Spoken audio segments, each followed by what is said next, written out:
하나님의 음성을 듣고자 기도하면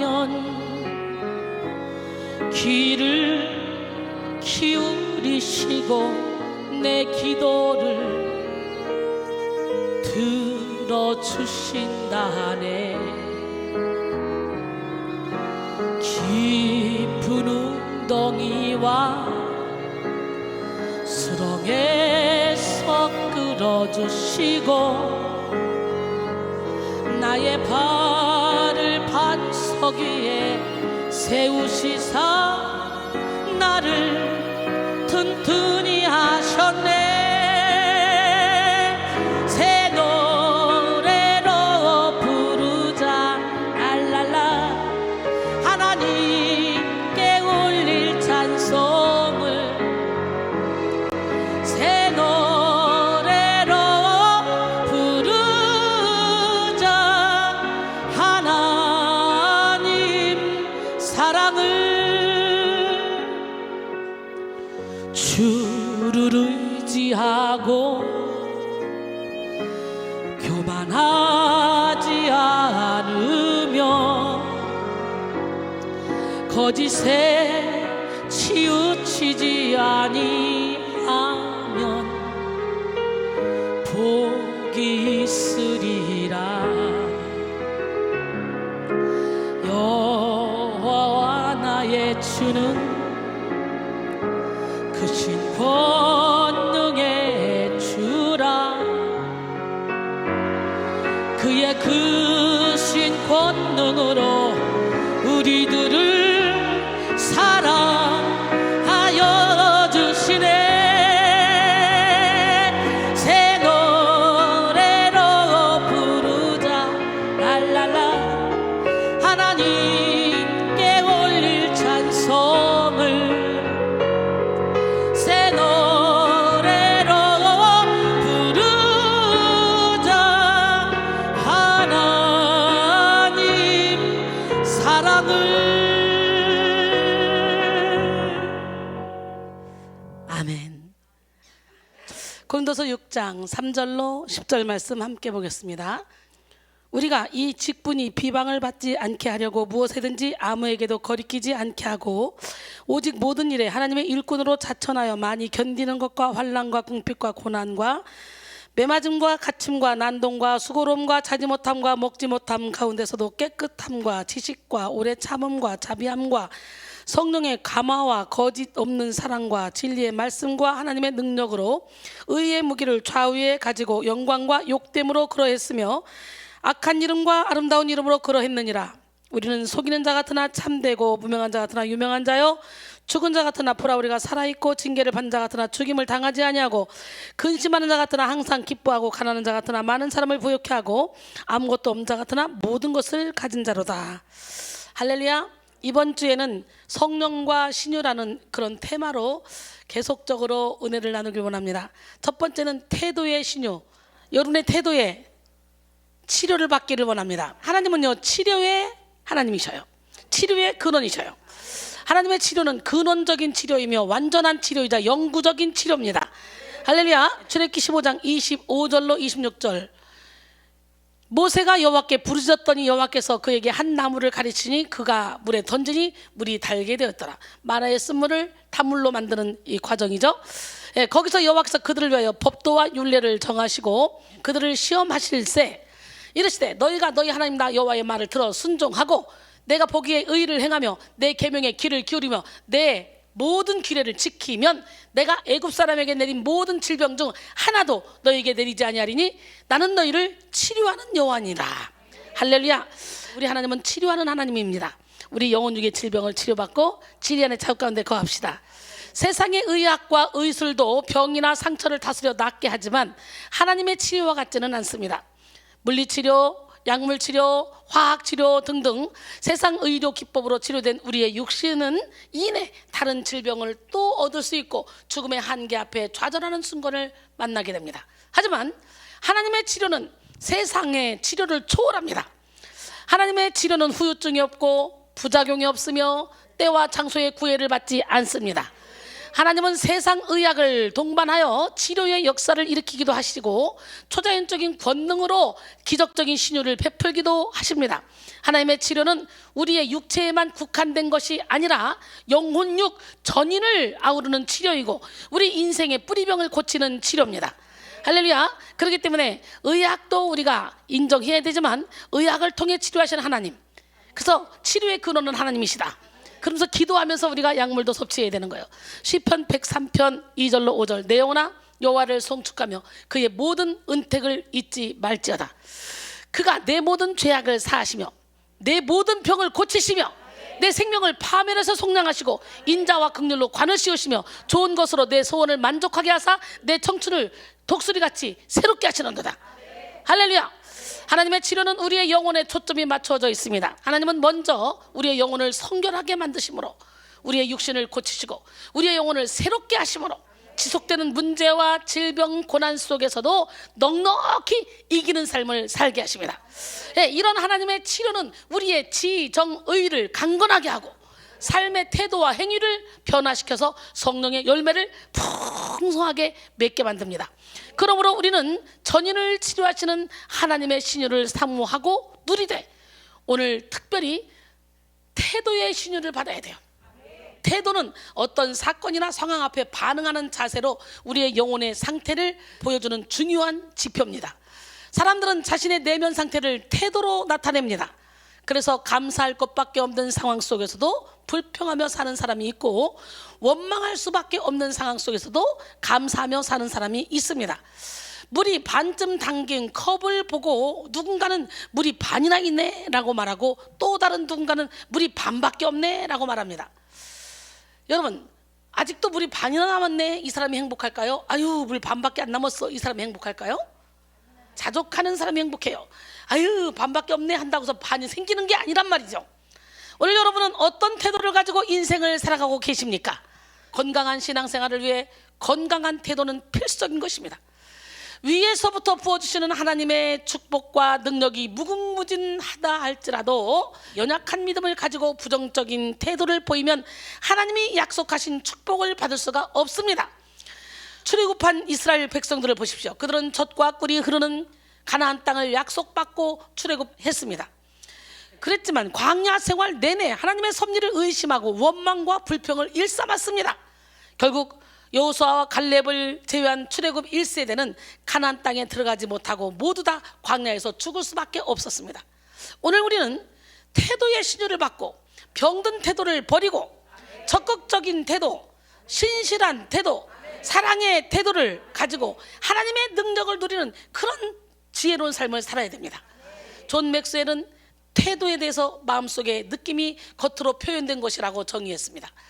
그가 말한 태도가 만들어주는 4가지 변화를 살펴보면 태도는 삶을 보는 관점을 바꾸고, 태도는 인간관계를 변화시키고, 태도는 역경에 대비하는 방법에 차이를 주며, 태도는 차이를 만들어낸다는 것입니다.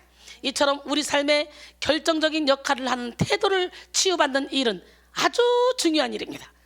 여러분, 오늘 이 시간에 여러분의 태도를 치유받읍시다. 이민규 씨의 1%만 바꿔도 인생이 달라진다 중에 성공하는 사람들이 일을 대하는 7가지 태도에 대해서 이렇게 말하고 있습니다. 일은 선택할 수도 없어도 일을 대하는 태도는 선택할 수 있다. 2번째, 똑같은 방식으로 일하기보다는 끊임없이 새로운 방법을 찾는다. 3번째, 환경을 탓하는 것이 아니라 환경을 만들어낸다. 4번째, 누군가를 위해서가 아니라 자신을 위해서 일한다. 5번째, 하기 싫은 일이라도 목표 달성에 필요하다고 생각하면 기꺼이 한다. 6번째, 일의 결과로 주어지는 보상보다는 일 자체를 좋아하고 즐긴다. 7번째, 받은 만큼 일하기보다는 보수 이상으로 일한다. 멋지지 않습니까? 저는 이렇게 사는 것 같아요. 여러분들도 이렇게 사세요. 옛날에 그러잖아요. 밥값은 해야지, 자기 밥값은 해야지, 이런 말 참 많이 들었죠? 태도를 바꿉시다. 스위스 출신의 유대인 정신과 의사로 세계 2차 대전 때 그 참혹한 아우슈비츠에서 살아남은 빅터 프랭클은 자신의 책 인간의 의미에 대한 탐구에서 이런 말을 했습니다. 우리의 인생에서 어느 누구도 빼앗아갈 수 없는 것이 있다면 그것은 삶에 대한 태도를 선택할 수 있는 자유이다. 그는 유대인 수용소에 갇힌 채 매일마다 가스실로 끌려가 죽임을 당하는 현장에서도 깨진 유리를 구해서 매일매일 면도를 했습니다. 언제 죽을지 몰라 계속 끌려가. 그런데도 매일매일 면도를 했어요. 그는 독일 나치가 비록 자기의 몸을 감금하고 심지어 죽음으로 끌고 갈 수 있을지라도 희망에 대한 자신의 삶의 태도는 빼앗아갈 수 없다고 믿었습니다. 결국은 살아났잖아요. 사랑하는 성도 여러분, 오늘 이 시간 강력한 성령의 기름 부으심으로 여러분의 태도를 치유받아 하나님 앞에 존귀하게 쓰임받는 기적의 주인공이 되기를 원합니다. 영육간의 승리의 삶을 사는 기적의 주인공이 되기를 원합니다. 오늘 본문의 저자 사도 바울은요, 강력한 성령의 기름 부으심으로 태도의 신유를 덧입은 사람입니다. 오늘 본문 4절에서 5절에는 바울이 사도직을 감당하며 당했던 시련들이 9가지로 나열되어 있습니다. 고린도서 6장 4절 5절, 오직 모든 일에 하나님의 일꾼으로 자천하여 많이 견디는 것과 환난과 궁핍과 고난과 매맞음과 갇힘과 난동과 수고로움과 자지 못함과 먹지 못함 가운데서도, 이 9가지 시련들은 크게 3가지로 분류할 수가 있는데요. 첫째, 고난을 일반적인 견지에서 다룬 환난과 궁핍과 고난이며, 둘째, 바울이 받은 구체적인 박해들의 이 신뢰인 매맞음과 갇힘과 난동이며, 셋째, 복음을 위한 바울의 자발적 시련인 수고로움과 자지 못함과 먹지 못함입니다. 환난으로 번역된 들립셋이는 정신적이거나 영적인 일체의 압박이라는 의미이며, 궁핍에 해당하는 이 아낭카이스는 끊임없이 다가오는 고통이란 뜻입니다.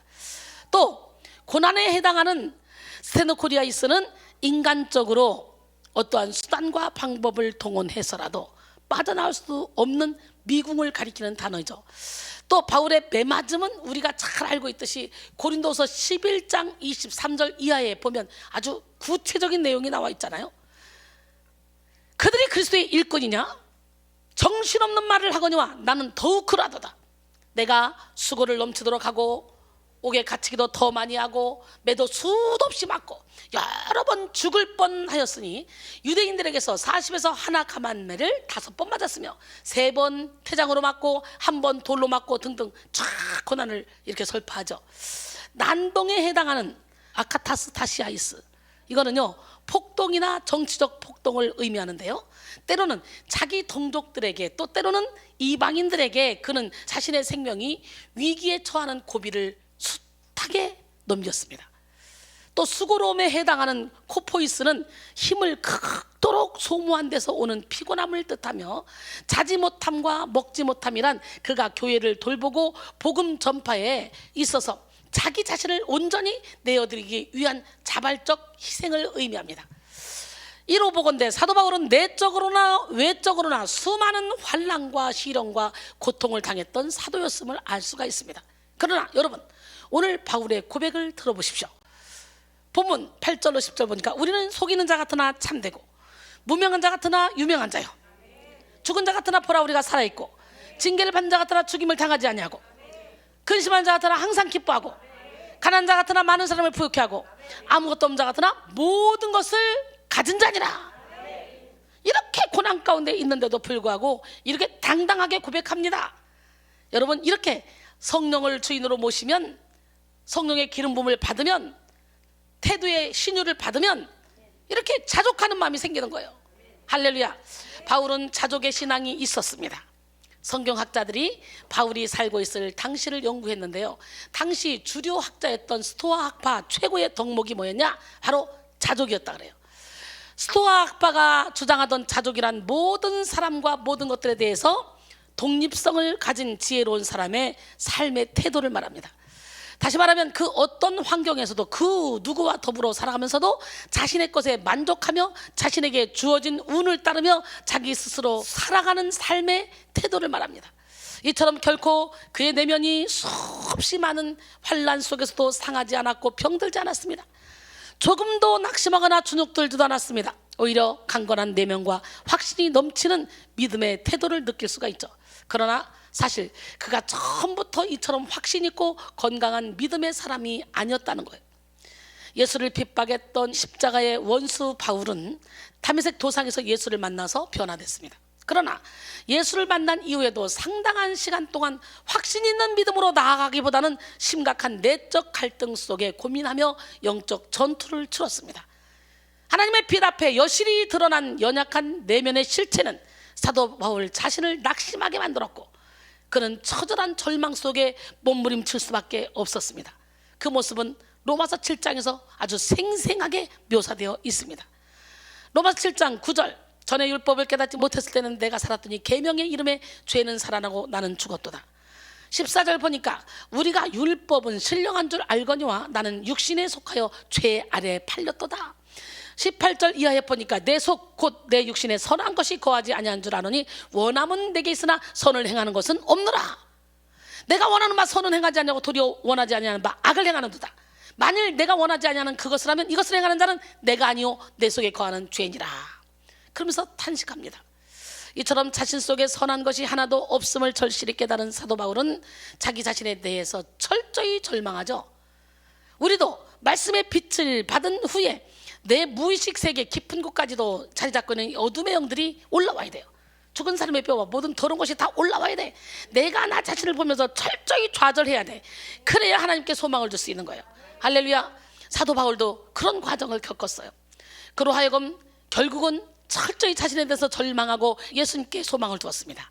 예수의 소망을 붙들게 만들었던 것은 바로 뭐냐? 성령의 권능이었습니다. 로마서 8장 1절로 2절 시작. 그러므로 이제 그리스도 예수 안에 있는 자에게는 결코 정죄함이 없나니 이는 그리스도 예수 안에 있는 생명의 성령의 법이 죄와 사망의 법에서 너를 해방하였습니다. 할렐루야. 성령의 능력으로 그 내면 속에 죄악을 몰아내고 그 내면을 치유받은 사도 바울은 이제 강건한 내면과 더불어 강건한 믿음의 태도를 소유하게 되었습니다. 사랑하는 성도 여러분, 오늘 이 시간 여러분 모두가 성령의 강력한 기름 부음 속에 태도의 신유를 덧입어서 사도 바울과 같이 능력 있게 사명을 감당하는 기적의 주인공이 되기를 원합니다. 태도의 신유를 받기 위해 먼저 우리의 병든 태도에는 어떤 것들이 있는지 살펴보기를 원합니다. 먼저 소극적인 태도입니다. 이 소극적이라는 이 단어의 사전적 의미는 스스로 앞으로 나아가거나 상황을 개선하려는 기백이 부족하고 비활동적인 것을 의미합니다.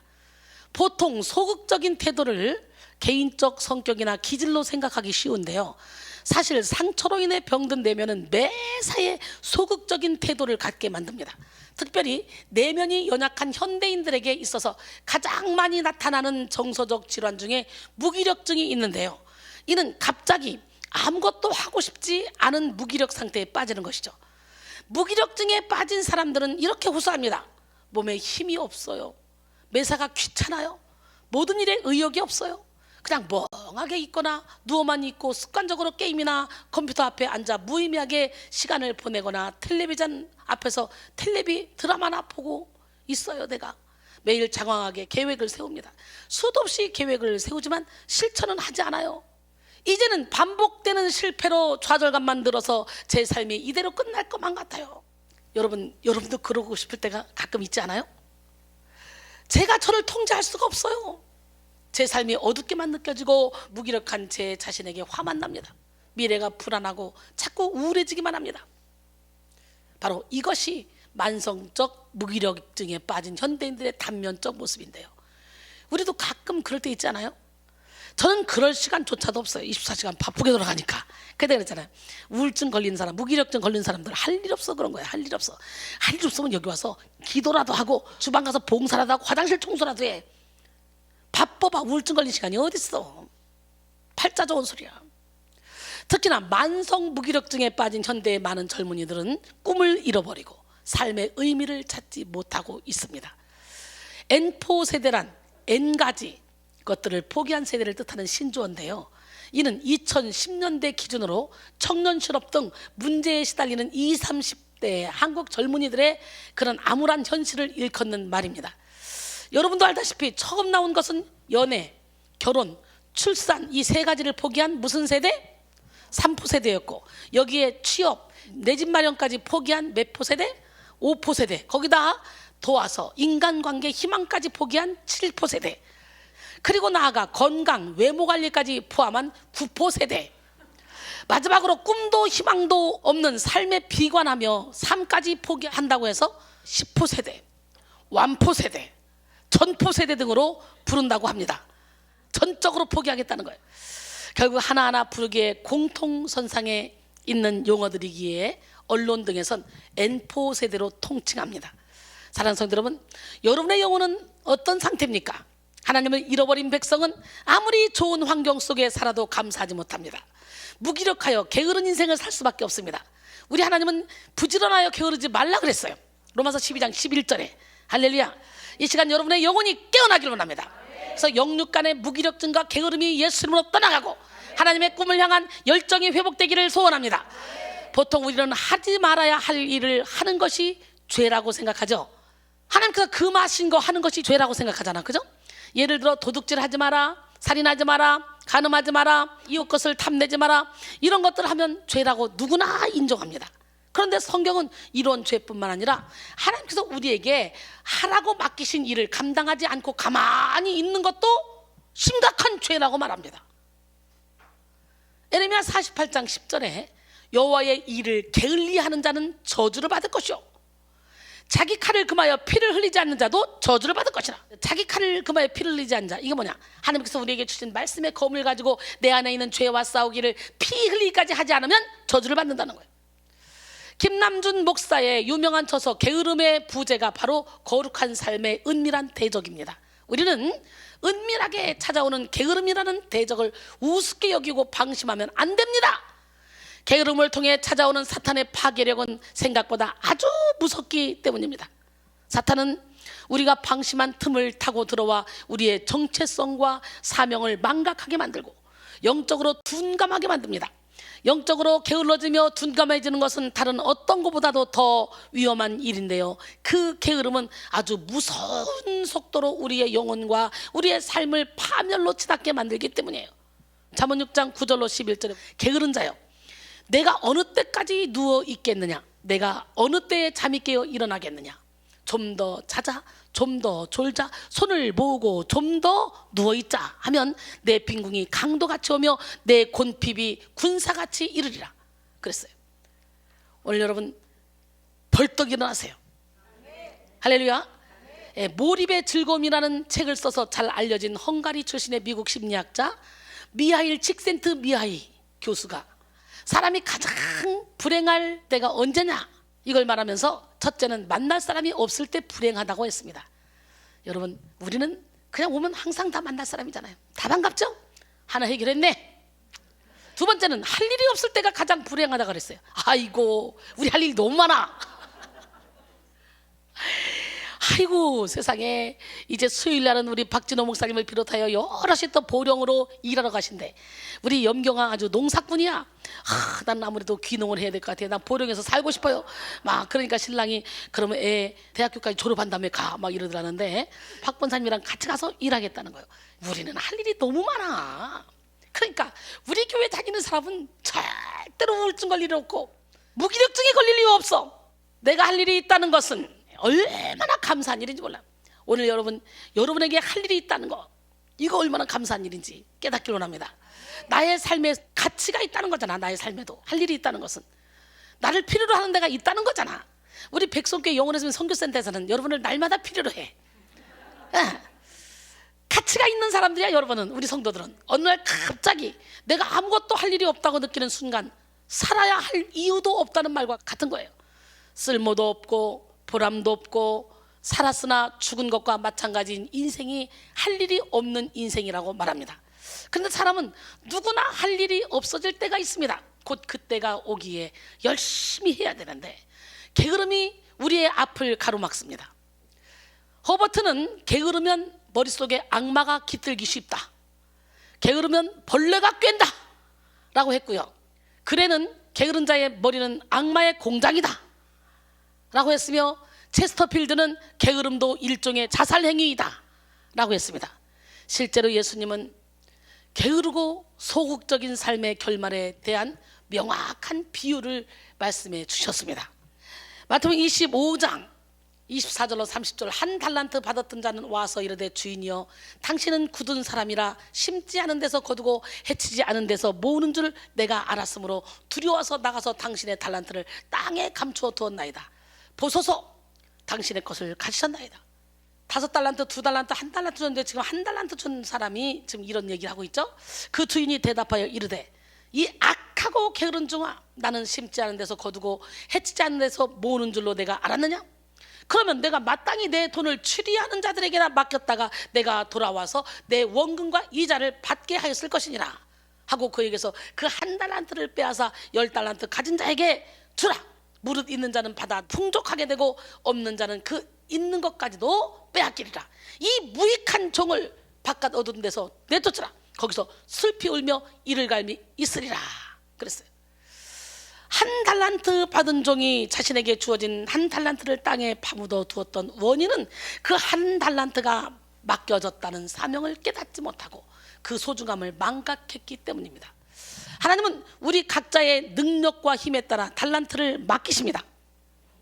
마태복음 25장 15절에 각각 그 재능대로 한 사람은 금 5달란트를, 한 사람에게는 2달란트를, 한 사람에게는 1달란트를 주고 떠났더니, 그러죠?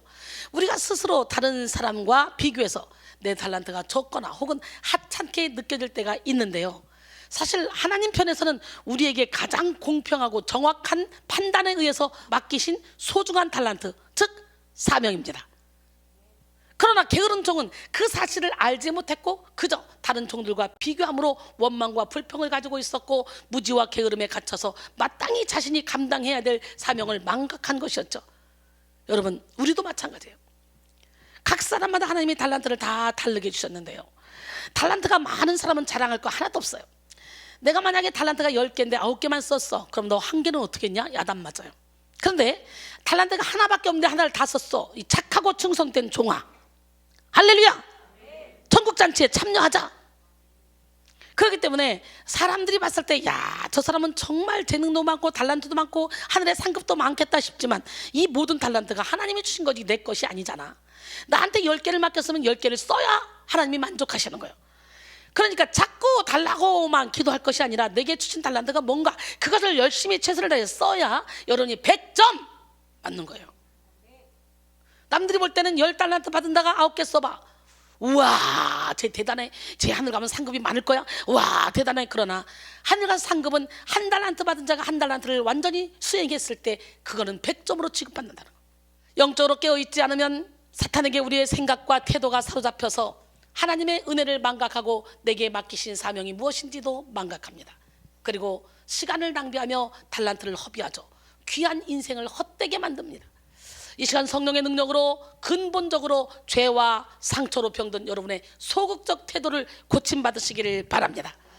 할렐루야. 두 번째, 치유받아야 할 병든 태도는 비관적인 태도입니다. 한 가정에 두 형제가 있었습니다. 형제의 아버지는 심한 알코올 중독자였고 그로 인해 늘 어머니는 술 취한 아버지를 향해 고함을 질러대는 모습을 보며 이들은 열악한 환경에서 성장했습니다. 그런데 20년이 지난 후 이 두 형제의 인생은 완전히 다르게 갈라졌습니다.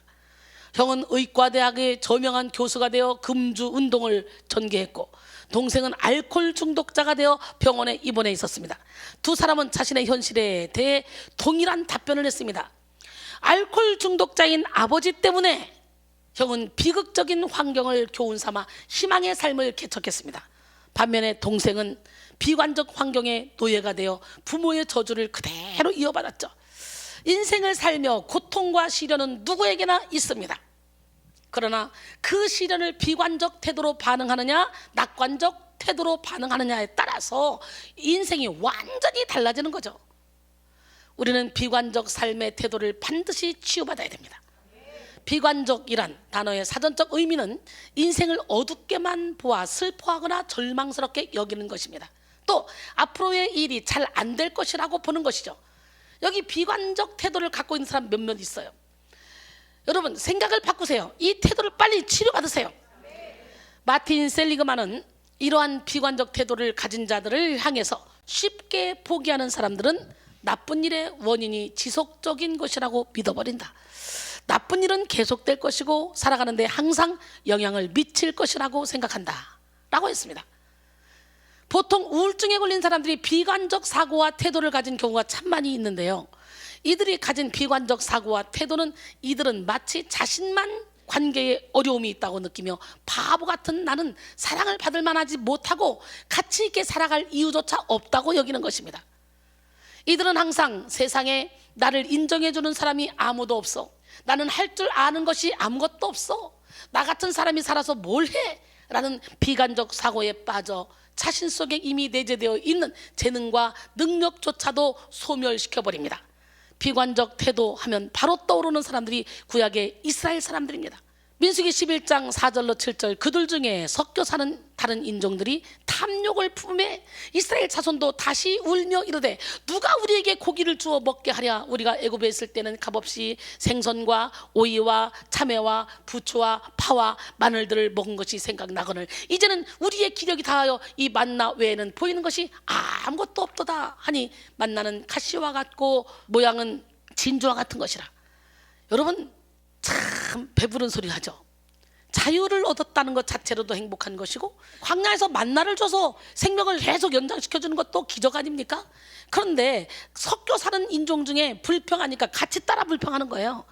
여러분, 우리는 감사할 줄 알아야 돼요. 감사하는 사람에게 감사할 조건을 계속 주십니다. 이스라엘 백성들이 자기들은 애굽에 살 때가 훨씬 좋았대. 값없이 먹었대. 값없이 먹었어? 노예 생활하며 신나게 고통 가운데 노동하며 먹은 거지. 그것이 그렇게 좋아 보여? 기가 막힙니다. 또한 12명의 정탐꾼 이야기에 나오는 10명의 정탐꾼들이 대표적인 비관적인 인물들이죠. 민수기 13장 32절로 33절, 이스라엘 자손 앞에서 그 정탐한 땅을 악평하여 이르되 우리가 두루 다니며 정탐한 땅은 그 거주민을 삼키는 땅이요 거기서 본 모든 백성은 신장이 장대한 자들이며. 무슨 모든 백성이 신장이 장대해? 다 그렇게 보이는 거예요.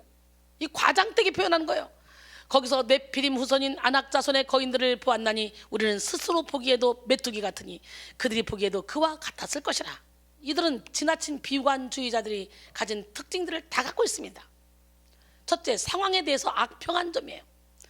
믿음의 사람 여호수아와 갈렙은 하나님이 약속하신 가나안 땅을 젖과 꿀이 흐르는 땅이라고 평가했지만 나머지 10명은 거주민을 삼키는 땅이라고 악평했죠. 그리고 두 번째, 여러분, 그 상황을 보고 모두가 기골이 장대하고 거대한 사람이라는데 모두가 그런 사람이 아니에요. 과장되게 표현했다는 거예요. 그리고 세 번째, 자신을 자학한 점이에요. 이들은 사실 하나님의 능력을 덧입어 홍해를 건넜고 아말렉을 무찌른 기적을 경험한 사람들이었습니다. 그러나 스스로 자신을 메뚜기라고 여기면서 더 깊은 절망의 수렁에 빠져버렸어요. 여러분 스스로 메뚜기라고 여기면 진짜 메뚜기처럼 사는 거예요. 저처럼 이게 높은 자존감을 가지고 당당하게 살아가면 여러분들도 멋지고 행복하게 이 땅에서 천국을 누리며 살아가는 거예요. 제한테 메뚜기 근성이 보입니까? 예수 안에서 너무너무 하나님의 자녀답게 당당하지 않습니까? 할렐루야. 오늘 시간에 메뚜기 근성 싹 버리시기 바랍니다. 메뚜기 신드롬에 빠져있는 사람 빨리 나오세요. 이야, 신기해. 나는 또 자랑하고 싶네. MDB3 우리 3명, 아우 요즘 왜 이렇게 이쁜 건데. 우리 배지 목사님 그래요. 원장님 이승주 사모님, 이야, 설교시켰는데요 설교를 그렇게 잘해요. 아주 언권도 있고요, 아주 잘해요. 어느 순간에 쑥쑥 컸어요. 나는 아무것도 못하겠다 그러더니 영상도 잘해, 설교도 잘해, 이제 뭐든지 다 잘해. 아우, 이 세 분 뭉쳐가지고 혼자 목회하기는 아직 여기고 세 분을 뭉쳐가지고 확 목회를 시켰으면 좋겠는데, 그러니까 서민주 전사님이 고개를 끄덕거리대. 아직은 목회할 때가 아닌가 보지. 유정화는 시켜주면 좋다고 할 텐데 막 담대해서 아니라고? 난 여러분들이 빨리 쑥쑥 컸으면 좋겠어요. 백성교회를 막 지교회를 막 세웠으면 좋겠어. 걱정 없어요. 의자는 여러분이 하나씩 살 것이고, 인테리어는 우리 최율 목사님, 박진호 목사님, 우리 김지민 전사님, 우리 김범준 전사님, 우리 뭐 허창대 막 다 쫓아가서 할 것이고, 걱정 없어요. 여러분, 메뚜기라고 여기며 더 깊은 절망의 수렁에 빠졌어요, 10명의 정탐꾼들은. 그리고 이 비관적인 얘기를 들은 이스라엘 백성들을 한번 보십시오. 똑같이 비관적인 태도를 가졌어요. 바보들. 여호수아 갈렙 얘기 들었으면 가나안 땅에 들어갔잖아. 왜 10명의 청당 다수결이야? 그러니까 여러분 다수결 쫓아가지 말고 열매 쫓아가라고. 에휴, 요즘 뭐 다 목사님들도 뭐 그렇게 살고 뭐 오래 다닌 권사님들도 뭐 여전히 이기적이고 자기중심적이고 뭐 혈기도 많고 뭐 그렇게 살던데 뭐. 그리고 따라가지 말고 말씀이 일어나면 이러고 말씀이 저러라면 저러고. 열매 맺는 사람 1000명 중에 하나 있을지라도 그 사람 하나 발견했으면 쫓아가는 거예요. 말씀을 가르친 자의 행실의 결말을 주의 알고 보고 그들의 믿음을 본받으라. 히브리서 13장 7절 그리고 17절을 보니까 그들에게 순종하고 복종하라. 그들은 너희를 위하여 경성하기를 마치 자신들이 청산할 자인 것 같이 하느니라. 그러므로 그들을 즐거움으로 이것을 하게 해라. 그렇지 않으면 너희에게 유익이 없느니라 그랬어요. 할렐루야. 민수기 14장 1절로 3절 보니까 온 회중이 소리를 높여 부르짖으며 백성이 밤새도록 통곡했대. 메뚜기 신드롬 가진 사람 10명이 팍 보고를 하니까 이스라엘 자손이 다 모세와 아론을 원망하며 온 회중이 그들에게 이르되 우리가 애굽 땅에서 죽었거나 이 광야에서 죽었으면 좋았을 것을 어찌하여 여호와가 우리를 그 땅으로 인도하여 칼에 쓰러지게 하려 하는가? 우리 처자가 사로잡히니 애굽으로 돌아가는 것이 낫지 아니하랴. 그러면서 지도자를 뽑아서 우리 가자. 그러니까 막 여호수아 갈렙이 아이고 옷을 찢으면서 답답해 죽겠네 진짜. 그러니까 돌로 막 칠라 그래요. 비관적 태도를 가졌던 또 다른 성경 인물 중에 요한복음에 기록된 베데스다 연못가에 38년 된 병자입니다. 베데스다에는 수많은 병자들이 모여서 있었어요. 그 중에서도 예수님께서 특별히 찾아가신 사람이 누굽니까? 38년 된 병자입니다. 이 병자가 비참하고 초라한 처지에 놓여 있었어요. 요한복음 5장 5절로 6절 거기 38배 된 병자가 있더라. 예수께서 그 누운 것을 보시고 병이 벌써 오래된 줄 아시고 예수님은 그 병자를 만나기도 이전에 이미 그의 모든 상황과 처지를 다 알고 계셨고 안식일에 회당으로 안 가시고 일부러 베데스다 연못가로 그 사람을 치료하러 가셨어. 그를 긍휼히 여기고 계셨습니다. 그리고 예수님은 그 병자를 고치시기 위해서 네가 낫고자 하느냐? 라고 질문하셨어요. 그럼 여러분은 뭐라 할 거예요? 시작. 네, 낫고자 합니다. 고쳐주시옵소서. 그렇게 해야 돼요. 근데 그 질문에 바로 이어진 병자의 대답은 뭡니까? 핑계댑니다. 이유를 대요. 요한복음 5장 7절에 병자가 대답하되 주여 물이 동할 때 나를 못에 넣어줄 사람이 없어 내가 가는 동안에 다른 사람이 먼저 내려가나이다. 이를 통해 우리는 이 병자가 혼자서는 한 걸음도 뗄 수 없는 전신불수 혹은 반신불수였음을 추정할 수가 있죠. 또한 그보다 더 비극적인 사실은 치유하기 원하시는 예수님의 의도를 깨닫지 못하고 즉시 입술에서 원망이 쏟아지는 것을 통해 상처로 가득한 병든 내면을 소유했음을 알 수가 있습니다. 이 38년 된 병자의 내면에는 육체의 질병보다 더 심각한 내면의 질병, 곧 우울함, 공허함, 두려움, 외로움 등이 가득했고 이로 인해 그는 낫고자 하는 의지조차도 포기할 수밖에 없는 비관적 태도를 가지고 있었습니다. 믿음도 소망도 확신도 모두 잃어버린 채 절망과 원망만 남아있던 그에게 예수님은 외치십니다. 요한복음 5장 8절에 예수께서 가라사대 일어나 내 자리를 들고 걸어가라. 결국 예수님의 입술의 선포 가운데 역사하신 성령의 능력으로 말미암아 이 38년 된 병자는 영혼육을 치료받았습니다.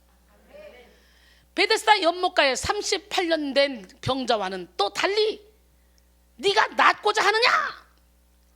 내가 너에게 무엇을 해주길 원하느냐? 바로 즉각적으로 보기를 원하나이다. 한 사람이 있습니다. 맹인. 누가복음 18장 38절로 43절 맹인이 외쳐 이르되 다윗의 자손 예수여 나를 불쌍히 여기소서 하거늘 앞서가는 자들이 그를 꾸짖어 잠잠하라 하되 그가 더욱 크게 소리질러 다윗의 자손이여 나를 불쌍히 여기소서 하는지라. 예수께서 머물러 서서 명하여 데려오라 하셨더니 그가 가까이 오매 물어 이르되 내가 내게 무엇을 하여 주기를 원하느냐? 이르되 주여 보기를 원하나이다. 즉각 나와야 돼. 즉각. 여러분 예수님이 물어볼 때 하고 싶은 게 너무 많아. 하나님 집 좀 알아주세요. 하나님 학벌 좀 있게 좀 머리 좀 좋게 해서 공부 좀 하게 도와주세요. 하나님 돈 좀 주세요. 돈 좀. 아이고 참 여친 좀 주세요. 나 장가 가야 되겠어요. 하나님 돈 많은 남자 좀 주세요. 나 시집 가야 되겠어요. 아유, 네가 뭘 해주길 원하느냐. 아이고, 하고 싶은 얘기가 너무 많아가지고 정신이 없을 것 같아. 바로 즉각적으로 나와야 돼. 요점이. 여기서 주님이 오셔서 여러분에게 내가 너에게 뭘 해주길 원하나, 그럼 하나로 딱 말할 수 있는 사람 손 한번 들어봐. 시작. 오우, 두 분밖에 안 되네. 봐, 정신 산란할 줄 알았어. 이 맹인은 즉각적으로 보기를 원하나이다. 멋지지 않습니까? 예수께서 그에게 이르시되 보라, 내 믿음이 너를 구원하였느니라 하심에 곧 보게 되어 하나님께 영광을 돌리며 예수를 따르니 백성이 다 이를 보고 하나님을 찬양하니라. 할렐루야. 혹시 여러분 중에도 이스라엘 백성들처럼 상처로 인해 비관적인 사고와 태도를 가지신 분이 계시지 않습니까? 이 시간 말씀을 통해 선포되는 예수님의 소망을 붙드시고 성령의 기름 부으심으로 치료 받으시기 바랍니다. 세 번째, 치유받아야 할 병든 태도는 무슨 태도냐? 바로 부정적인 태도입니다. 부정적인 태도를 가지려고 하지 않아도 나도 모르게 그냥 부정적인 게 그냥 올라오는 사람이 있어요. 뭐든지 다 불평이고 다 부정적인 사람이 있어요. 부정적인 태도를 다 치유받기를 원합니다. 예, 비관이란 앞나라의 일을 슬프게 보거나 생각하는 것을 말한다면, 부정이란 그렇지 아니하다고 단정하거나 옳지 아니하다고 반대하는 또는 그런 것입니다. 병든 마음은 병든 말과 병든 태도를 만들어냅니다. 내면이 병든 사람은요, 생각하는 것마다 부정적이고 말끝마다 부정적입니다. 부정적인 사람은 본인은 물론이거냐 주변 사람들까지도 더럽히고 괴롭게 만듭니다.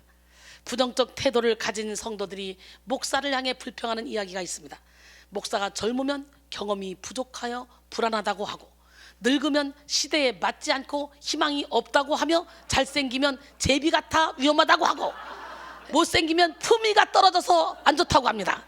또한 결혼했는데 이제 나이 얼마 안 된 목사는 임신해서 아기를 하면 사역에 지장이 있을 거다.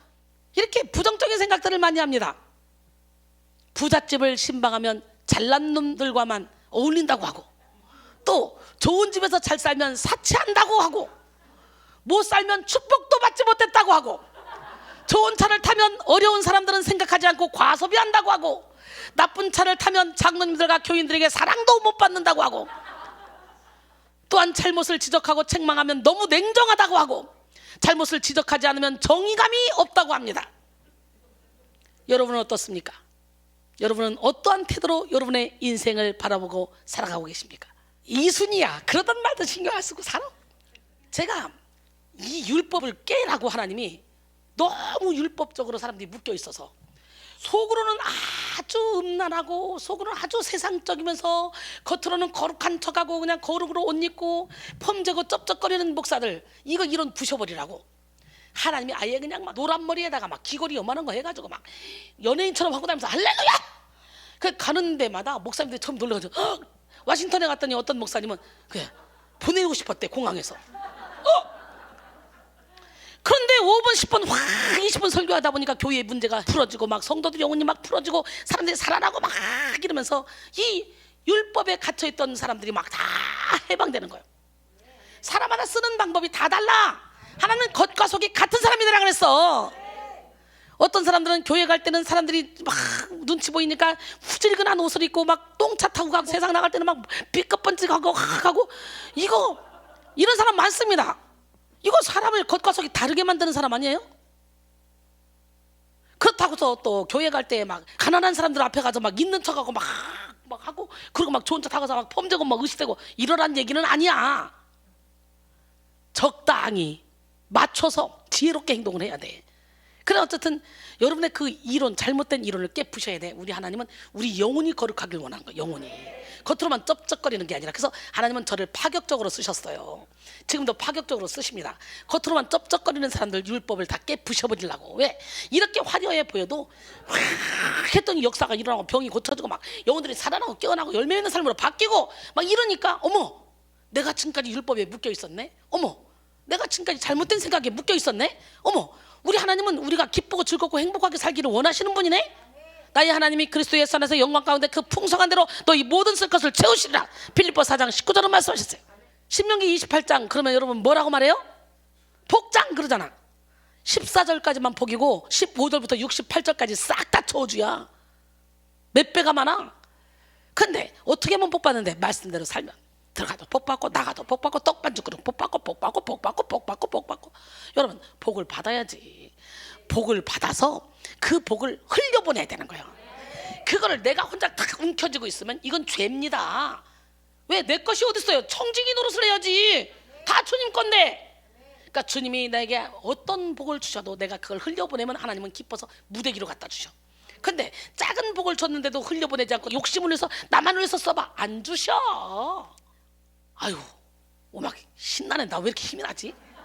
내가 지금 이렇게 힘이 날 몸이 아니란 말이야. 하루 종일 공부했어요, 공부. 막 질문하고 막 계속 오늘 또 발표까지 했잖아. 그 어려운 수업.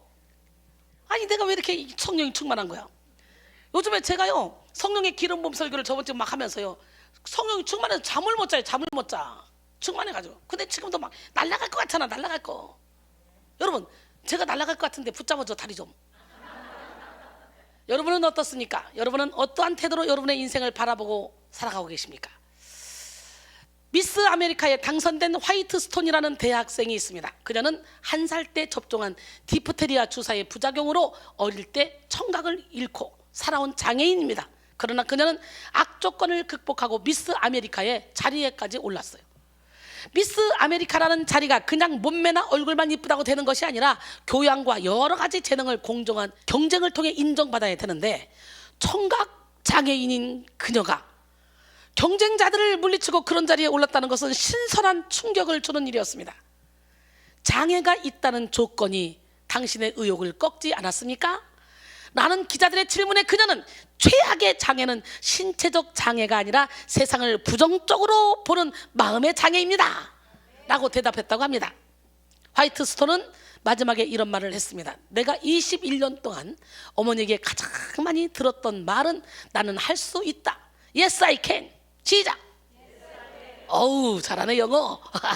나는 할 수 있다 라는 말이었습니다. 뇌과학자들이 말하기를 우리의 뇌는 복잡한 면도 있지만 또한 단순한 면도 있다고 말합니다. 예를 들어 아주 신레몬을 먹는다고 상상해 봅시다. 벌써 여러분의 입속에 침이 고이지 않습니까? 지금 신레몬 딱 그러니까 벌써 침 고였죠. 실제로 먹은 것도 아니고 상상만 했을 뿐인데 침이 고인다는 것은 뇌가 그렇게 시켰다는 증거입니다. 나도 침 고이네. 이처럼 뇌가 단순하다는 거예요.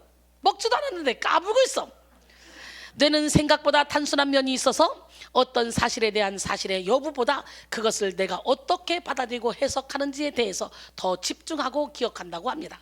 따라서 잘못된 기억을 가지고 신음하는 경우도 많이 있어요. 그래서 우리는 반드시 성령의 능력으로 잘못된 기억도 치유받아야 돼. 그러게 우리 인생에 있어서 사실보다 그 사실을 받아들이는 해석, 즉 우리의 태도가 더 중요하다는 거예요.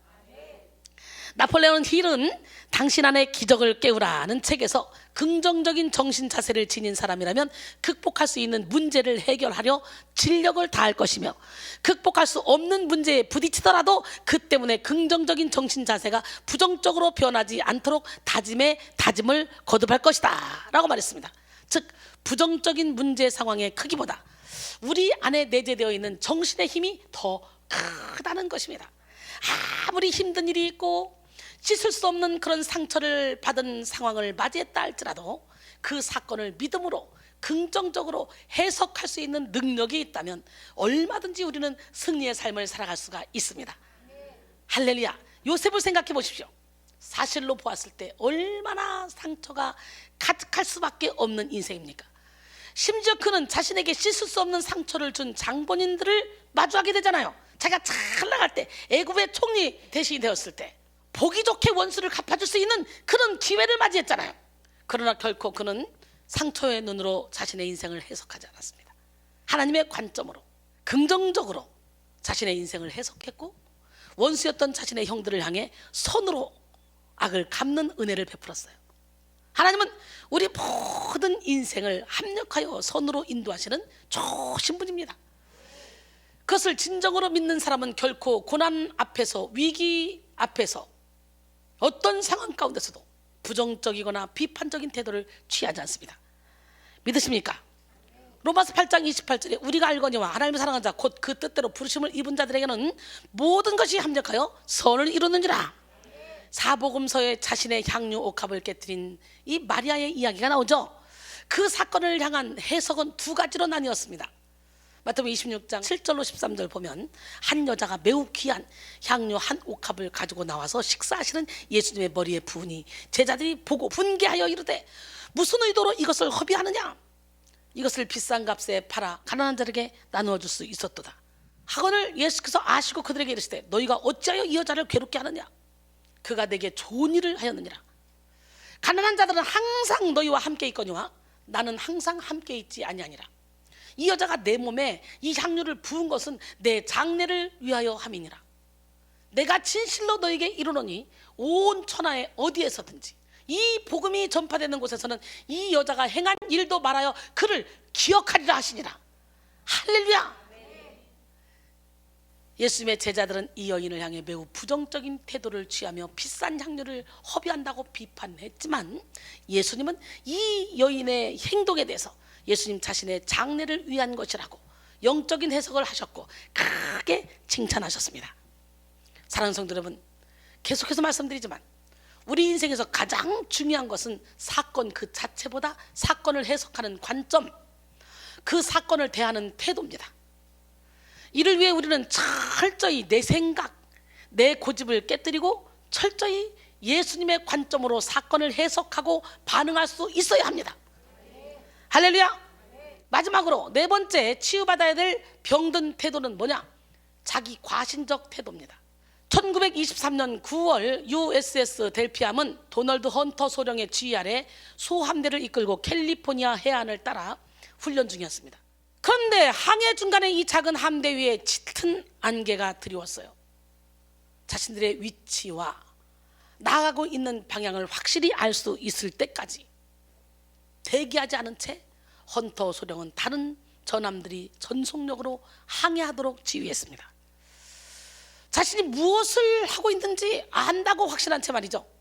그 결과로 생긴 조난 사고는 혼다 포인트 디세스터, 혼다 곧 재난으로 알려지게 되었는데요. 이 사고는 미국 역사상 가장 막대한 전함 손실로 기록되었어요. 당시 구축함 7대가 좌초되어 침몰했고 23명의 선원이 사망했으며 수십 명이 부상당했습니다. 그들이 그냥 안개가 거칠 때까지 기다렸더라면 재앙을 피할 수 있었을 것입니다. 한 사람의 자기 과신이 커다란 재앙과 생명의 손실을 가져왔습니다. 타이타닉도 선장의 과신 때문에 그렇게 된 거잖아요. 신호를 몇 번씩이나 보냈지만. 로마서 12장 3절 내게 주신 은혜로 말미암아 너희 각 사람에게 말하노니 마땅히 생각할 그 이상의 생각을 품지 말고 오직 하나님께서 각 사람에게 나누어 주신 믿음의 분량대로 지혜롭게 생각하라 그랬어요. 할렐루야. 잠언 26장 12절 내가 스스로 지혜롭게 여기는 자를 보느냐 그보다 미련한 자에게 오히려 희망이 있느니라. 세상에서 가장 미련한 사람은 자기를 지혜롭게 여기는 자입니다. 자신을 지혜롭게 여긴다는 것은 누구보다도 그 내면이 병들었다는 증거입니다. 자기 과신이란 말 그대로 자기 자신을 과하게 믿는 것인데요, 생각보다 많은 사람들이 자기 과신의 함정에 빠져 살아갑니다. 신기하죠? 여러분, 우리가 배우면 배울수록 내가 연약하고 내가 부족하다는 걸 느껴져요. 알면 알수록 더욱더 내가 부족함을 느끼고요, 은혜 안에 들어가면 들어갈수록 내가 얼마나 죄인지 느끼게 됩니다. 대부분의 사람들이 그런데 내가 보는 것, 내가 생각하는 것, 내가 판단하는 모든 것이 다 옳다는 아집과 착각을 가지고 살아가요. 남의 말에 귀를 기울이지 않아요. 그러나 인생의 지혜는 내가 옳지 않다, 내가 틀릴 수 있다는 사실을 빨리 깨닫고 인정하는 데서 시작됩니다. 소크라테스는 내가 알고 있는 것은 오직 한 가지, 그것은 내가 아무것도 모른다는 것이다 라고 말했어요. 이처럼 지혜로운 사람은 자신의 무지를 인정합니다. 영적인 무지는 우리 스스로를 지혜롭게 여기게 만드는 이 교만에 빠지게 합니다. 오늘 이 시간에 여러분 모두가 다 무지에서 벗어납시다. 시인 버틀러는 무지의 진정한 특징은 허영과 자만과 교만이다 라고 말했습니다. 영적 무지함으로 인한 교만은 우리 인생 가운데 하나님을 없애버리고 자기 자신이 주인 노릇하게 만듭니다. 하나님을 잃어버린 인생은 결국 패망할 수밖에 없어요. 우리는 자기 과신에 빠지게 만드는 영적 무지와 교만을 철저히 깨뜨려야만 건강한 인생, 형통한 삶을 살 수가 있습니다. 성경 속에 나오는 자기 과신의 사람 하면 떠오르는 사람이 바로 누굽니까? 삼손은 하나님 앞에 특별히 구별된 나실인으로서 보통 사람들에게는 상상할 수도 없는 굉장한 힘을 소유한 사람이었습니다. 그는 자신이 가진 힘의 출처가 하나님이라는 사실을 머리로 알고 있었습니다. 그러나 영적으로 무지하고 둔감했던 그는 사탄이 주는 자기 과신에 빠져서 하나님을 두려워하지 않았어요. 늘 하나님보다 더 사랑하는 우상에 빠져 살았어요. 삼손은 여인에 빠져 살았죠. 여인. 잠언 14장 16절, 지혜로운 자는 두려워하여 악을 떠나나 어리석은 자는 방자하여 스스로 믿느니라. 잠언 14장 9절에 보니까 미련한 자는 죄를 심상히 여겨도 정직한 자 중에는 은혜가 있느니라 그랬어요. 영적으로 미련했던 삼손은 자신을 죽이려는 들릴라의 계속되는 유혹 속에도 이를 심각하게 여기지 않고 자기 힘으로 얼마든지 자신의 삶을 잘 살아갈 수 있을 것이라고 확신했습니다. 결국 어떻게 됐습니까? 사사기 16장 11절을 보니까 블레셋 사람들이 그를 붙잡아 그의 눈을 빼고 끌고 가사에 데려가 놋줄로 매고 그에게 옥에서 맷돌을 돌리게 하였더라. 이 모습이 바로 자기 과신적 태도의 비참한 결말입니다. 이 시간 여러분 모두가 다 자기도 모르는 자기 과신적 태도를 치료받으시고 오로지 겸손으로 무장하여 하나님의 영으로 인도함을 받는 삶을 사시기를 바랍니다. 야고보 4장 6절에 보니까 하나님은 교만한 자를 물리치고 겸손한 자에게 은혜를 베풀어 주신대요. 하나님의 음성을 듣기를 원합니까? 성령의 인도를 따라 살기를 원합니까? 그러면 교만하지 않아야 돼요. 함께 찬양합니다.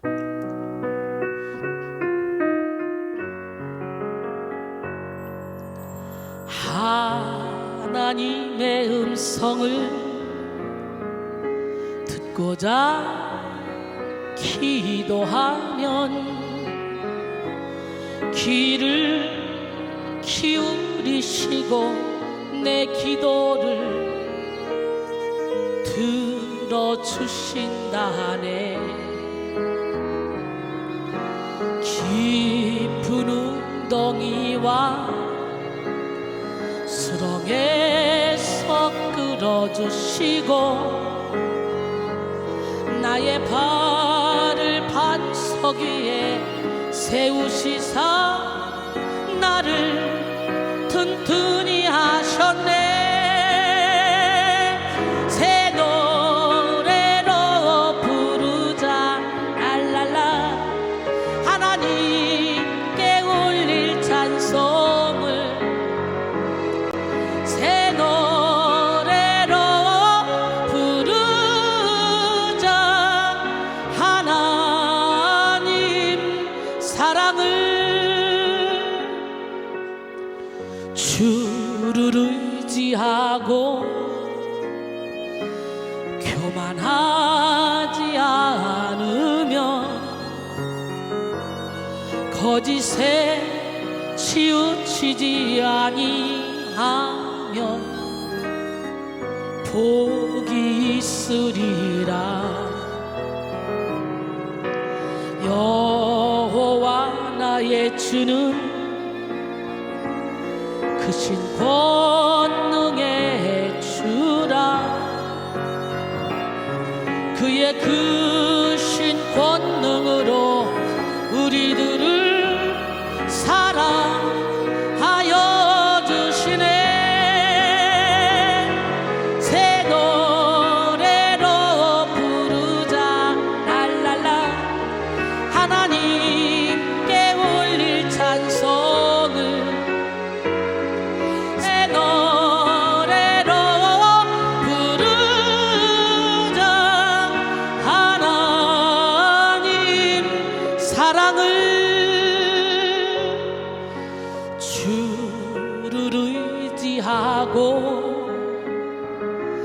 교만하지 않으며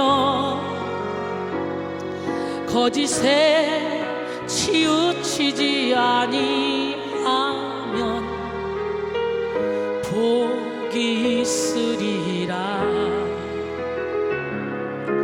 여호와 나의 주는 크신 권능의 주라. 그의 크신 권능으로 우리들을 사랑하여 주시네.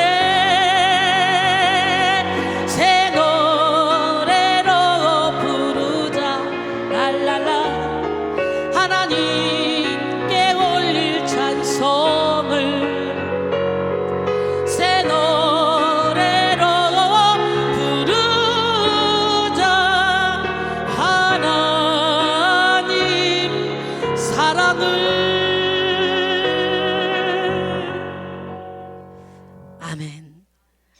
정말 지혜로운 자는 자신의 죄를 인정하고 회개하는 자입니다. 아무리 미련한 자도 자기 죄를 인정하고 회개하면 용서를 받고 지혜롭게 살 수 있습니다. 어거스틴은 젊었을 때 방탕한 삶을 살았잖아요. 바울도 처음에 교회를 박해했던 사람이에요. 믿는 자들을 잡아다 감옥에 가두기도 하고 죽이기도 하고 외국까지 쫓아가서 핍박했던 사람이야. 그러나 그들은 자신의 과오를 깨달은 후에 이전의 모든 일을 회개하고 죄에서 돌이켰습니다. 이전 것은 지나갔으니 보라 새 것이 되었도다. 고린도서 5장 17절. 그러니 우리는 새로운 피조물답게 살아야 되는 거예요. 바울이 죄책감에 매여 있었다면 절대로 그 엄청난 사역을 할 수 없었을 것입니다. 또 함께 동력하는 많은 사람들이 선입견을 가지고 바울을 바라봤다면 절대로 바울은 그 일을 해나갈 수가 없었을 거예요. 그러니까 바나바가 사람들이 인정하지 않으니까 딱 중간 역할을 하면서 변했어. 이 사람은 완전히 변했어. 새로운 피조물이 됐다니까. 이 사람 삶을 한번 봐. 할렐루야. 그래서 믿어졌잖아요. 그러면서 그러므로 그들은 후에 기독교 역사에서 별과 같이 빛나는 위대한 업적을 남길 수가 있었던 거예요. 이순이가 세상을 그렇게 좋아했는데 성령의 불을 받고 성령의 기름 부음을 받고 하나님을 만나고 난 후에 바뀌었어. 이전 것은 지나갔으니 보라 새 것이 되었다. 세상에 그렇게도 잘 나갔지만 은혜를 세게 받고 나니까요, 세상의 모든 것이 사도 바울이 고백한 것처럼 배설물로 여겨지더라고. 표대를 향해 달려가는데 바쁘더라고. 제가 지금까지 그렇게 25년 동안 달려왔습니다. 다니엘 12장 3절. 지혜 있는 자는 궁창의 빛과 같이 빛날 것이요 많은 사람을 옳은 대로 돌아오게 한 자는 별과 같이 영원토록 빛나리라. 나는 별과 같이 영원토록 빛나고 싶어. 우리가 전도해서 영적으로 확 깨워서 하나님께로 인도했다면 그 사람이 우리의 면류관이야. 그러니 우리는 생명 걸고 전도해야 되지 않겠습니까? 그런데 아무리 생명 걸고 전도해서 데려다 놔도 육적인 교회에 데려다 놔봤자 평생을 신앙생활해도 하나님 못 만나. 그런데 우리는 여기 오면 갈아엎어버리잖아. 입술로만 주를 믿는다고 고백하는 것이 아니라 마음으로 믿게 만들어주잖아. 기독교는 체험의 종교입니다. 그러니 여러분, 우리 교회 다니는 분들은 생명 걸고 전도해서 끌어다 앉혀놔야 돼. 그 사람들을 변화시켜서 주님께로 인도해야 돼. 그래서 우리 영원토록 빛나는 그런 삶을 살아야 되지 않겠습니까? 우리가 여기까지 치유받아야 될 병든 태도인 소극적인 태도, 비관적인 태도, 부정적인 태도, 자기 과신적인 태도에 대해서 알아봤습니다. 우리는 이걸 치료받아야 돼. 연약한 인간은 험한 세상 속에서 서로 상처를 주고 상처를 받으며 병든 삶을 살아갑니다. 병든 인생을 치유받기 위해 우리는 반드시 병든 태도를 치유받아야만 합니다. 오늘 본문 속 사도 바울은 상처받을 수밖에 없는 상황 속에서도 결코 상처받지 않고 오히려 수많은 영혼들을 살리고 하나님께 더 큰 영광을 돌리는 능력의 삶을 살았습니다. 앞에서도 말씀드렸듯이 그가 이렇게 변화된 삶을 살 수 있게 된 것은 다름 아닌 성령의 권능, 즉 성령의 기름 부으심을 통해 그의 영혼이 완전히 치유되고 변화되었기 때문입니다. 할렐루야. 사실 사도 바울은 몸이 건강한 사람이 아니었어요. 전에 내려오는 전승에 의하면 사도 바울은 키가 작고 왜소하며 대머리에 매부리 코를 가진 볼품없는 외모의 사람이에요. 거기다가 사도 바울은요, 등이 굽어서 꼽추라고 불릴 정도였으며 다리는 O자다리였다고 합니다. 상상해보세요. 또 사도 바울에게는 스스로 고백한 바와 같이 육체에 가시가 있어서 하나님께 육체의 가시를 없애달라고 3번이나 간구할 만큼 고통스러웠다고 합니다.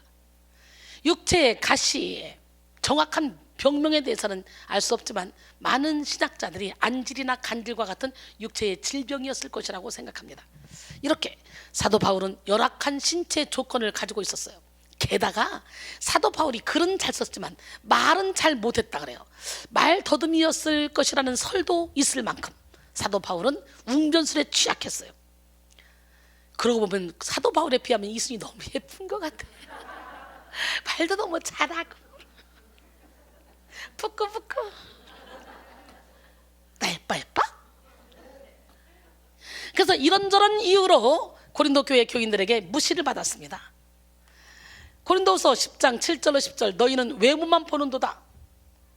만일 사람이 자기가 그리스도에게 속한 줄을 믿을진대 자기가 그리스도에게 속한 것 같이 우리도 그러한 줄을 자기 스스로 다시 생각할 것이라. 주께서 주신 권세는 너희를 무너뜨리려고 하신 것이 아니오 세우려고 하신 것이니 내가 이에 대하여 지나치게 자랑하여도 부끄럽지 아니하리라. 이는 내가 편지들로 너희를 놀라게 하려는 것 같이 생각하지 않게 함이라. 그들의 말이 그의 편지들은 무게가 있고 힘이 있으나 그가 몸으로 대할 때는 약하고 그 말도 시원하지 않다 하니. 어때요? 예수님 말은 시원하죠? 여러분들이 따라 듣기도 힘들죠? 너무 빨라서. 당시 고린도 교회 교인들은 외모 지상주의에 빠진 사람들이 많았습니다. 고린도는 고대 그리스 시대의 유명한 상업도시였으며 무역항이었습니다. 고린도 시민의 대부분이 상인 계급이었기 때문에 부를 숭배했고 항구 도시의 특성인 향락과 퇴폐 그리고 자유분방함이 있었습니다. 이러한 풍토는 고린도 교회에도 자연스럽게 형성이 되어 서로 당을 짓고 세상에 부를 쫓는 것과 거짓 선생들의 가르침이 난무했습니다. 이렇게 고린도 교인들은 세속적 가치관에 젖어서 사도 바울을 외모로 판단했고 심지어 그의 사도권까지 공격했습니다. 이런 상황 속에서 사도 바울의 마음이 얼마나 힘들었겠습니까? 오직 복음을 위해 달려가는 삶을 사는데 이처럼 수많은 고난과 박해를 받고 무시와 판단의 소리를 들었어야 했으니 얼마나 고달팠겠습니까? 그런데 사도 바울은 역전의 명수였어요. 사도 바울은 예수 그리스도의 십자가가 역전의 자리임을 분명히 알았습니다. 그래서 그는 당연히 억울할 것 같은데 억울하지 않았고, 당연히 기죽을 것 같은데 기죽지 않았고, 당연히 절망할 것 같은데 절망하지 않았습니다. 사도 바울은 오히려 당당했고 행복했으며 오히려 풍요롭게 살았어요. 이는 사도 바울이 태도의 신유를 받은 사람이었기 때문이에요. 태도의 신유를 덧입은 사도 바울은 자신이 당했던 고난을 열거한 후에 이어서 이렇게 고백합니다. 고린도서 6장 6절로 8절. 깨끗함과 지식과 오래 참음과 자비함과 성령의 감화와 거짓이 없는 사랑과 진리의 말씀과 하나님의 능력으로 의의 무기를 좌우에 가지고 영광과 욕됨으로 그러했으며 악한 이름과 아름다운 이름으로 그러했느니라. 이는 태도의 신유를 덧입은 사도 바울이 열매로서 나타낸 그런 신앙의 미덕들입니다. 깨끗함으로 번역된 하그노테티는 도덕적으로 순결하고 흠이 없는 것을 뜻하는데, 이것은 바울이 아무런 사심 없이 사도직을 수행한 그런 것들을 말합니다. 지식으로 번역된 그노세이는 그리스도 안에 있는 하나님의 구속하시는 사랑에 대한 이해를 말합니다. 오래 참음은 원어로 마크로디미아라고 하는데요, 오래 참음은 성령의 열매이기도 하며 죄인에 대해 오래 참으시는 하나님의 성품이기도 합니다. 자비함으로 번역된 크리스토테티는 역시 성령의 열매 가운데 하나로 사람 사이의 도덕적이고 실천적인 행위를 뜻합니다. 하나님이 사람에게 보여주신 사랑에 근거한 것이죠. 성령의 감화는 원어로 푸뉴마티 하기오라고 하는데요, 문자적으로 성령이란 뜻입니다. 본문 6절에서는 성령의 능력과 은사를 가리킵니다. 바울은 엄청난 고난 가운데 자신의 사역을 감당케 한 능력의 원천이 바로 성령 하나님이심을 밝히고 있는 것입니다. 거짓이 없는 사랑은 고린도 교회에 침투한 거짓 사도들과 같이 자신이 위선적으로 행하지 않았음을 나타냅니다. 거짓 없는 사랑은 바울이 고린도 교인들이 배우고 따라야 될 좋은 길임을 나타냅니다. 고린도전서 12장 31절. 너희는 더 큰 은사를 사모하라. 내가 또한 가장 좋은 길을 너에게 보이리라. 진리의 말씀은 바울이 말했던 복음과 동의어로 사용됩니다. 에베소 1장 13절. 그 안에서 너희도 진리의 말씀 곧 너희의 구원의 복음을 듣고 그 안에서 또한 믿어 약속의 성령으로 인치심을 받았으니 그랬어요. 골로새 1장 5절에 너희를 위하여 하늘에 쌓아둔 소망으로 말미암으니 곧 너희가 전에 복음 진리의 말씀을 들은 것이라 그랬어요. 하나님의 능력으로 여러분 의의 무기를 좌우에 가지고 라고 말한 바울은요, 복음을 전함에 있어서 자신의 지식과 능력이 아닌 오직 하나님이 주시는 능력에 의존하였음을 지금 보여주고 있는 거예요. 바울은 세상을 살아가는 그리스도인들은 악한 영들과의 전쟁 가운데 있다는 점을 나타내기 위해서 로마 군병들의 무장과 관련된 표현을 자주 썼습니다. 당시 로마 병사들은 적군의 공격으로부터 보호하기 위해 두 겹의 나무에 짐승의 가죽을 덮어서 만든 방패를 한 손에 들고 또 다른 한 손에는 검을 들었습니다. 의의 무기를 좌우에 가지고 라는 말은 공격용 무기, 방어용 무기, 둘 다 사용해서 자신을 무장해야 한다는 것을 말하고 있는 거예요. 에베소 6장 16절로 17절 모든 것 위에 믿음의 방패를 가지고 이로써 능히 악한 자의 모든 불화살을 소멸하고 구원의 투구와 성령의 검 곧 하나님의 말씀을 가지라. 할렐루야. 바울은 영광과 욕됨을 병행하여 인기가 있을 때도 있고 오해와 비방의 수렁에 빠진 적도 있었음을 보여줍니다. 사람들의 인식이 얼마나 극과 극이었는지를 잘 보여줍니다. 또한 악한 이름과 아름다운 이름을 병행하여 나쁜 평판과 좋은 평판, 즉 양면적인 반응을 경험했다는 것을 말합니다. 그럼에도 불구하고 바울은 예수 그리스도의 모습을 본받음으로 모든 것을 극복했음을 알 수가 있어요.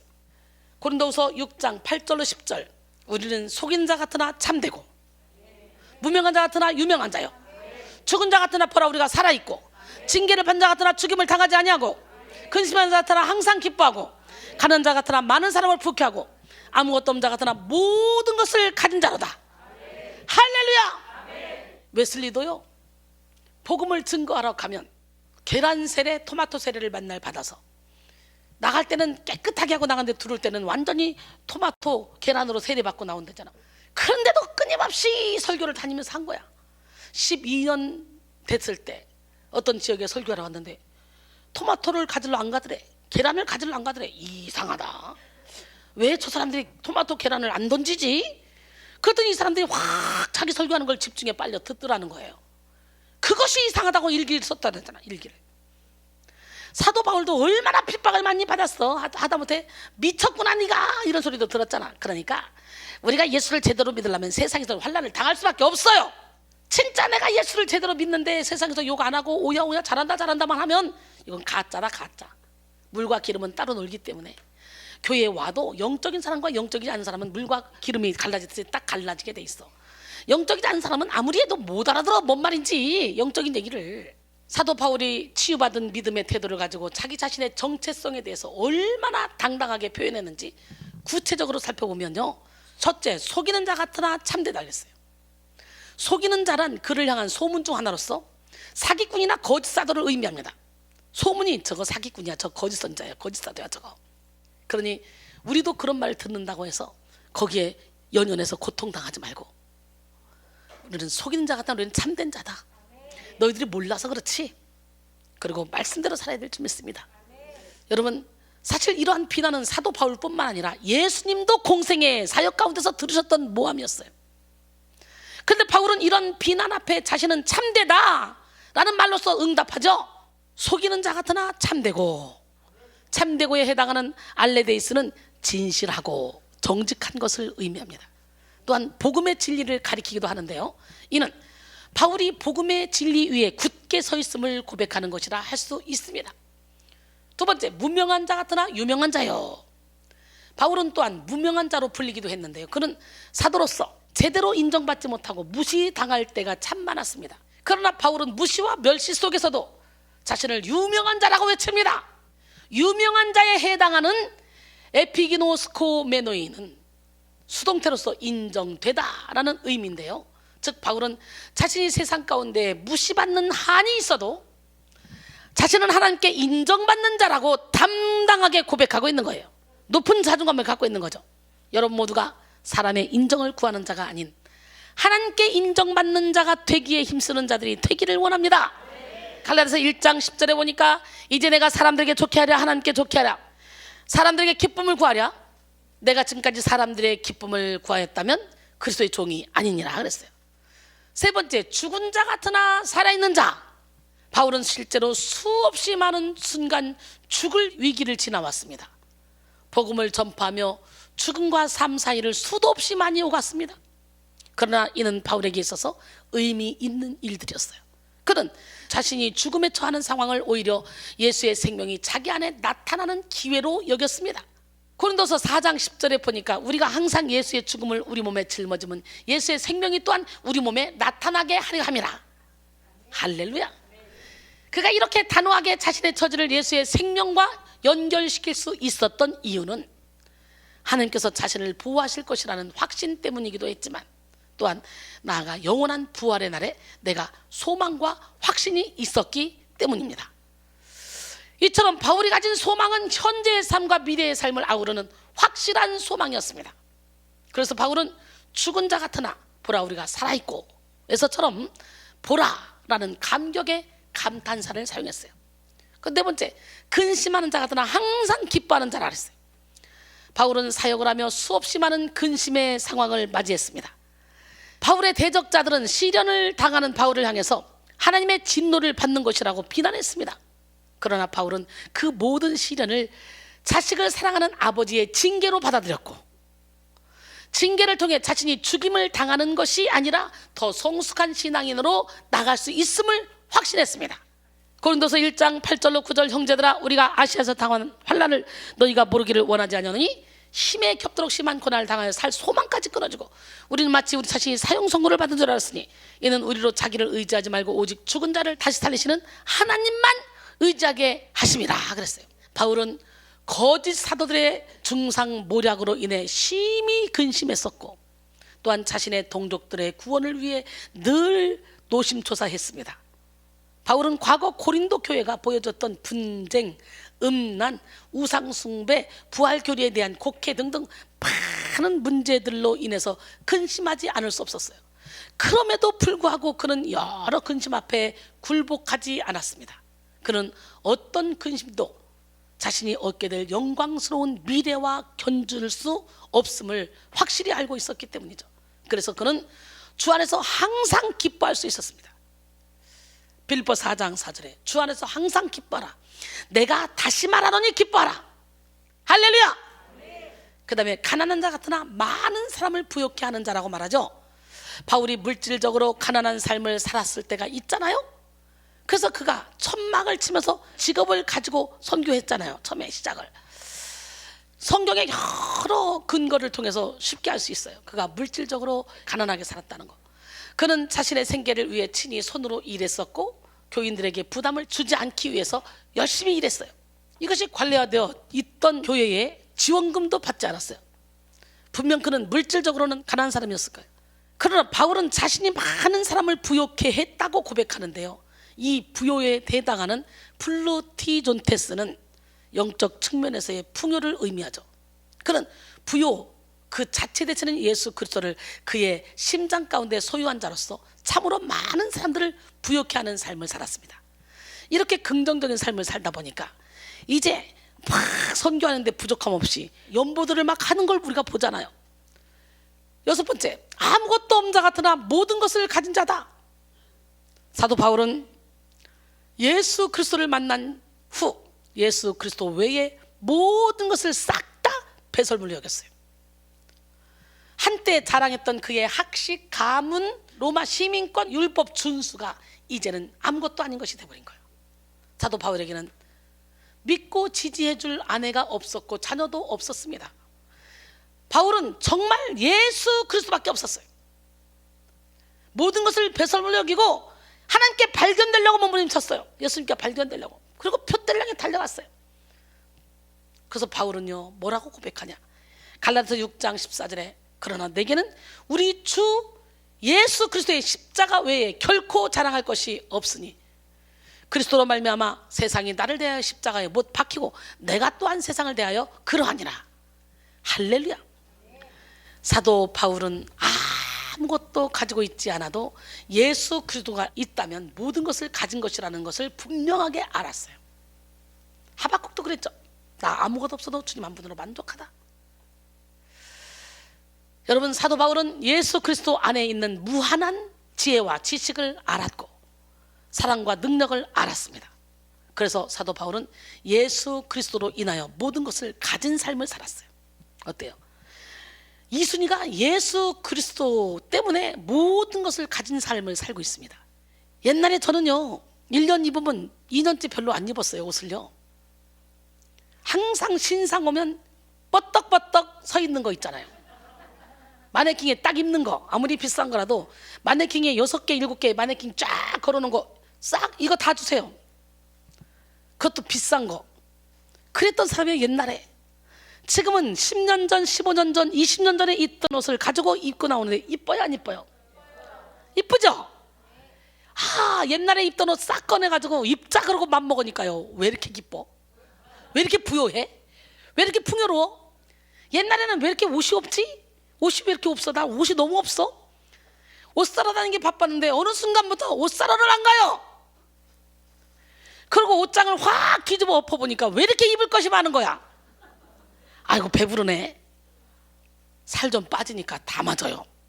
살을 더 빼면 이제 헐렁헐렁하게 맞겠지. 그래서 우리 신랑이 그래요.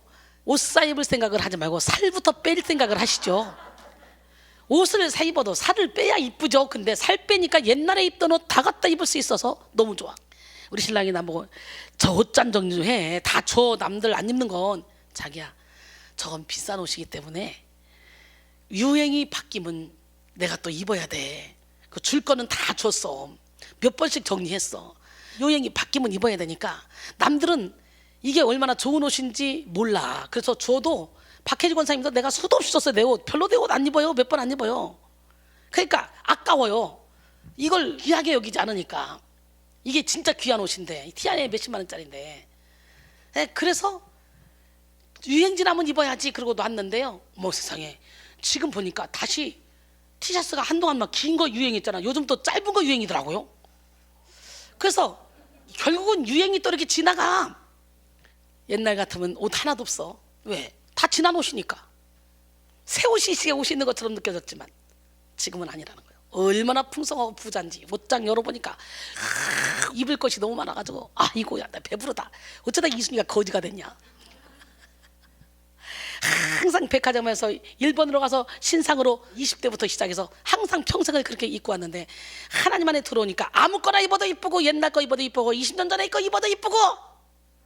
그러니까 옛날에 하도 비싼 건 입어가지고 20년 전에 입었던 거 꺼내도 다 새 거야. 이렇게 자족할 줄 알고 아무것도 없는 것 같으나 모든 걸 가진 자야. 부자야. 옷을 딱 꺼내놓고 야, 이 옷값이 도대체 얼마냐. 그러면서 제가 막 얼마나 자족하는지. 야, 이순이 너 정말 많이 변했구나. 내가 나를 바라보면서 정말 이순이 너 변했구나. 진짜 많이 바뀌었어요. 매일 바뀌는 것 같아. 매일 성령의 능력을 받아봐. 아무것도 없어도 다 가진 것처럼 행복하고 부자야. 엄청 부자야. 몇천만 원씩 용돈 쓸 때보다 아무것도 없는 지금 제일 부자야. 그러니까 통장에 마이너스가 돼도 막 베푸고 막 섬기고 하잖아. 그러니까 누가 보면 엄청나게 많아 보이지만 없어. 우리 교회 돈. 생각을 해봐.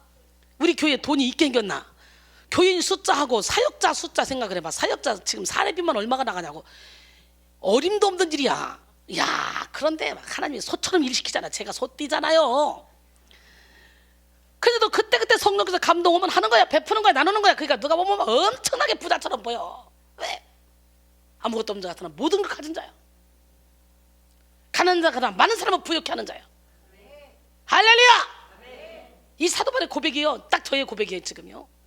결론적으로 이 시간은 성령과 신유 첫 번째 시간 태도의 신유라는 제목으로 은혜를 나눴습니다. 태도의 신유를 받기 위해 먼저 병든 태도에 대해서 알아봤죠. 치유받아야 될 병든 태도에는 소극적인 태도, 비관적인 태도, 부정적인 태도, 자기 과신적인 태도가 있어요. 악한 자존감이 많은 사람이 있어요. 악한 자존감. 그래서 쥐뿔도 아무것도 아닌데 난 다 할 수 있어요. 다 할 수 있어. 나 그런 사람 몇 명 봤어요. 그러다 그 사람들이 은혜 받고 막 깨지면 깨질수록 깽깽대더라고. 우리는 죄와 상처로 인해 병든 내면과 태도를 성령의 능력으로 치유받아야만 건강한 인생, 행복한 인생, 능력 있는 인생을 살아갈 수 있습니다. 오늘 본문의 저자 사도 바울은 충분히 상처받고 병들 수밖에 없는 환난과 고난을 겪었던 사람이잖아. 그러나 성령의 능력으로 내면의 강건함을 덧입고 태도의 신유를 경험했던 바울은 고난 속에서도 아주 놀라운 믿음의 태도를 보여줬습니다.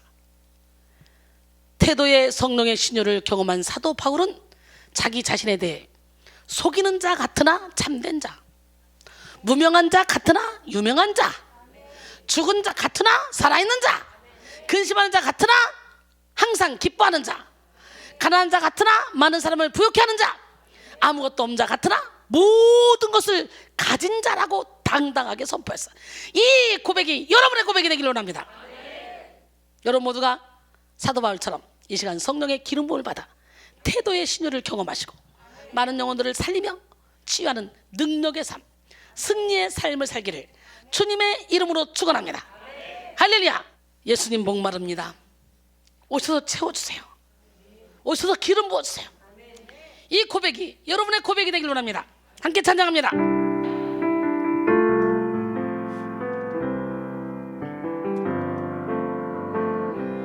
예수님 목마릅니다. 오시어 기름 부으소서. 주님을 사모합니다. 오셔서 채워주소서.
진짜 제가 매일 기쁘게 순례의 길을 가고 있거든요. 성령이 함께 하시니까.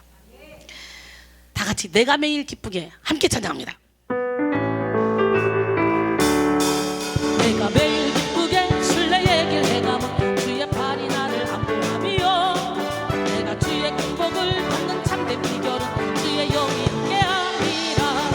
성령이 대신에 할렐루야 함께하시네. 이름 거르며 나 기뻐하는 주의 영이 함께함이라. 전에 죄에 빠져서 평안함이 없어 예수 십자가의 보혈 힘입어 그 발 아래 엎드려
지금 고쳐주소서. 모든 병을 고쳐주마. 주 약속하셨네. 주여 병든 나의 태도 지금 고쳐주소서. 모든 병을 고쳐주마. 주 약속하셨네. 내가 지금 굳게 믿고 주님 앞에 구하오니 주여 크신 권능으로 곧 고쳐주소서. 주여 병